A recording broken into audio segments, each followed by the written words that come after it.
Kennedy, do solemnly swear I, John Fitzgerald Kennedy, do solemnly swear that you will faithfully execute the office of President of the United States that I will faithfully execute the office of President of the United States and will, to the best of your ability, and will, to the best of my ability, preserve, protect, and defend the Constitution of the United States. preserve, protect, and defend the Constitution of the United States. So help you God.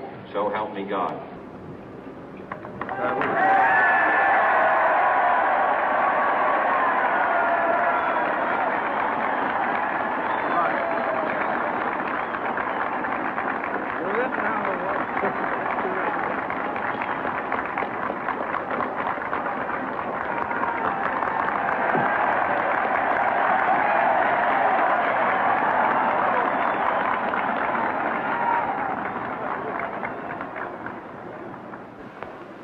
Vice President Johnson, Mr. Speaker, Mr. Chief Justice, President Eisenhower, Vice President Nixon, President Truman, Reverend clergy, fellow citizens.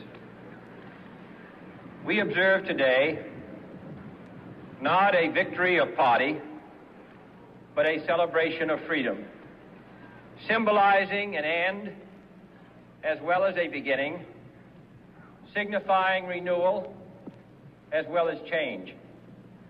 For I have sworn before you and Almighty God the same solemn oath our forebears prescribed nearly a century and 3/4 ago. The world is very different now, for man holds in his mortal hands the power to abolish all forms of human poverty and all forms of human life. And yet the same revolutionary beliefs for which our forebears fought are still at issue around the globe. The belief that the rights of man come not from the generosity of the state, but from the hand of God. We dare not forget today that we are the heirs of that first revolution.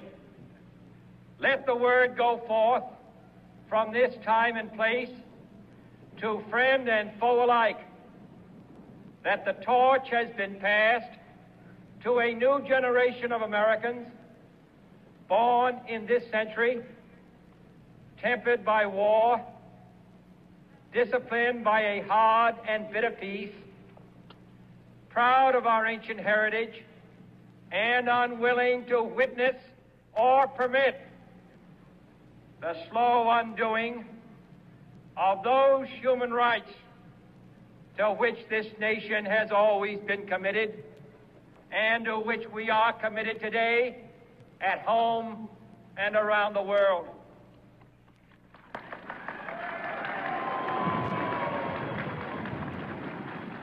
Let every nation know, whether it wishes us well or ill, that we shall pay any price, bear any burden, meet any hardship, support any friend, oppose any foe to assure the survival and the success of liberty.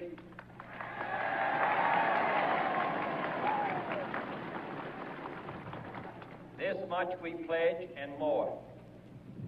To those old allies whose cultural and spiritual origins we share, we pledge the loyalty of faithful friends. United, there is little we cannot do in a host of cooperative ventures. Divided, there is little we can do, for we dare not meet a powerful challenge at odds and split asunder. To those new states whom we welcome to the ranks of the free, we pledge our word that one form of colonial control shall not have passed away merely to be replaced by a far more iron tyranny. We shall not always expect to find them supporting our view, but we shall always hope to find them strongly supporting their own freedom, and to remember that in the past, those who foolishly sought power by riding the back of the tiger ended up inside.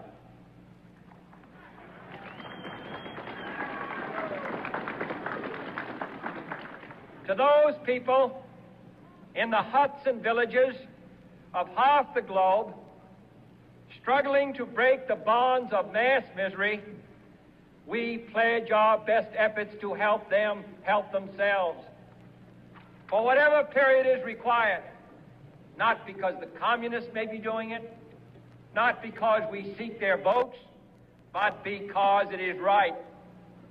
If a free society cannot help the many who are poor, it cannot save the few who are rich.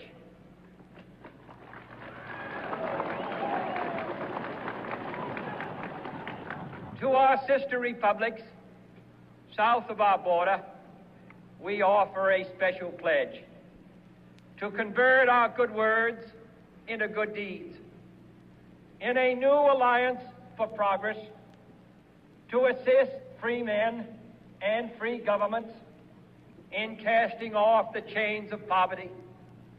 But this peaceful revolution of hope cannot become the prey of hostile powers.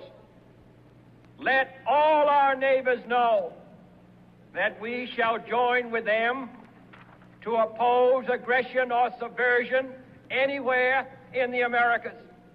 And let every other power know that this hemisphere intends to remain the master of its own house.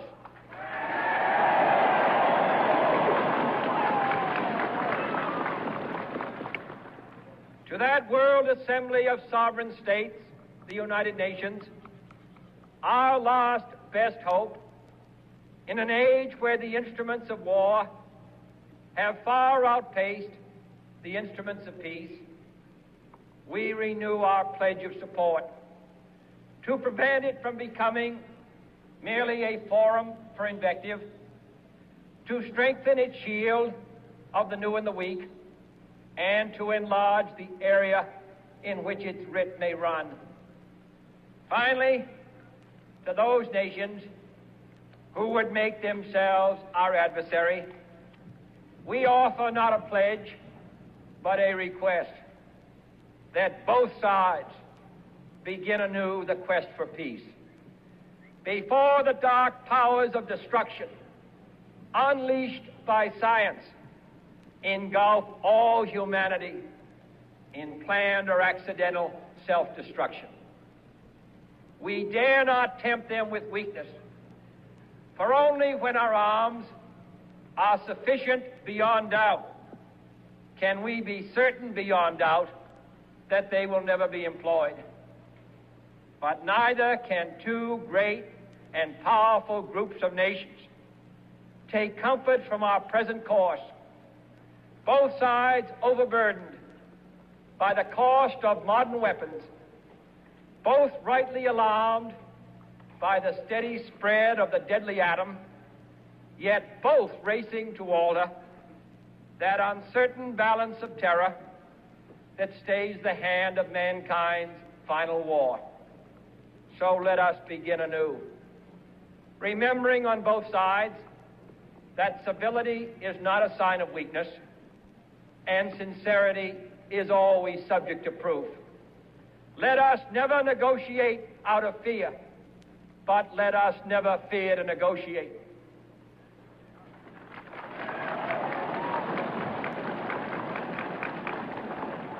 Let both sides explore what problems unite us, instead of belaboring those problems which divide us.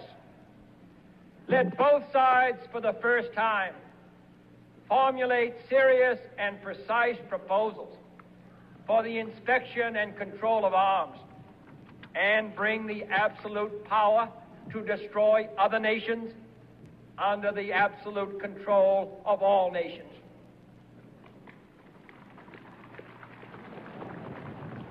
Let both sides seek to invoke the wonders of science instead of its terrors. Together, let us explore the stars conquer the deserts, eradicate disease, tap the ocean depth, and encourage the arts and commerce. Let both sides unite to heed in all corners of the earth the command of Isaiah to undo the heavy burdens and let the oppressed go free. And if a beachhead of cooperation may push back the jungle of suspicion, let both sides join in creating a new endeavor, not a new balance of power, but a new world of law, where the strong are just and the weak secure and the peace preserved. All this will not be finished in the first 100 days, nor will it be finished in the first 1,000 days, nor in the life of this administration, nor even perhaps in our lifetime on this planet. But let us begin.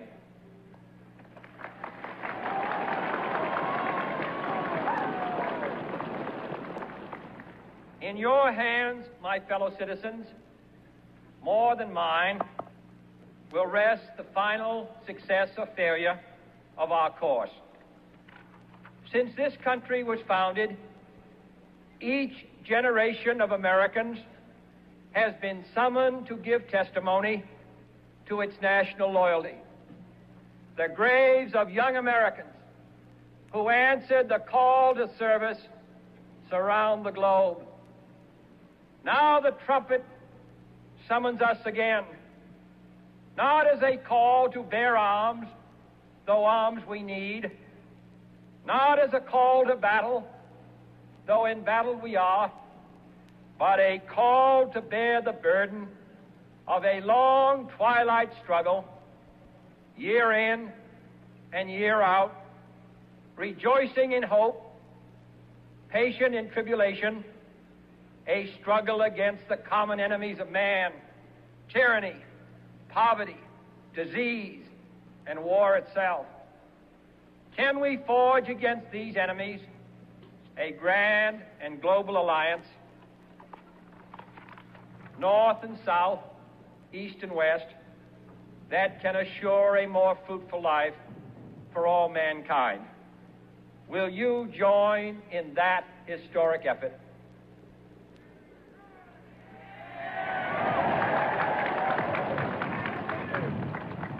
In the long history of the world, only a few generations have been granted the role of defending freedom in its hour of maximum danger. I do not shrink from this responsibility. I welcome it.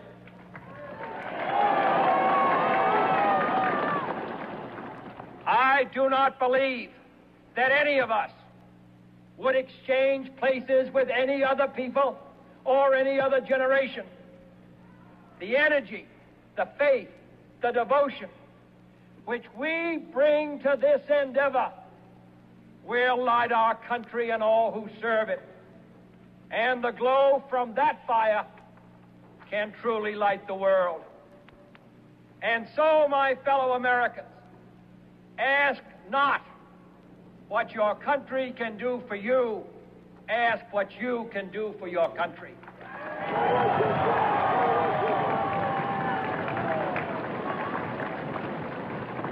My fellow citizens of the world, ask not what America will do for you, but what together we can do for the freedom of man.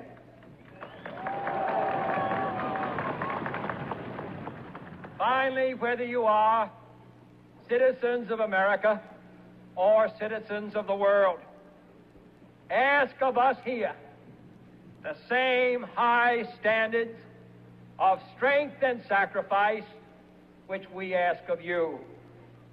With a good conscience, our only sure reward, with history the final judge of our deeds, let us go forth to lead the land we love, asking His blessing and His help, but knowing that here on earth, God's work must truly be our own.